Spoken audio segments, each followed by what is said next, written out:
Kürt olarak söyleyeyim, gençlik olarak demeyelim. Mesela bütün Kürtlerin ayaklanması lazım. Zaten Kürdistan ve Türkiye'nin bütün illerinde Rojava için yapılan saldırılar için yürüyüş var. Yani bu yürüyüşlere daha çok destek vermeleri lazım. Yani birazcık onur, asiyet varsa Rojava için destek verirler. Bütün Kürt halkının uyanması gerek.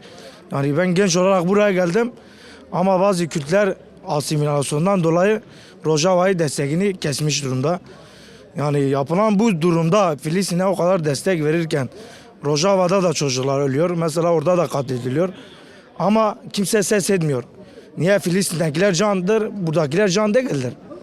Hani bir genç olarak bütün halkımızı sadece davet etmek istiyorum.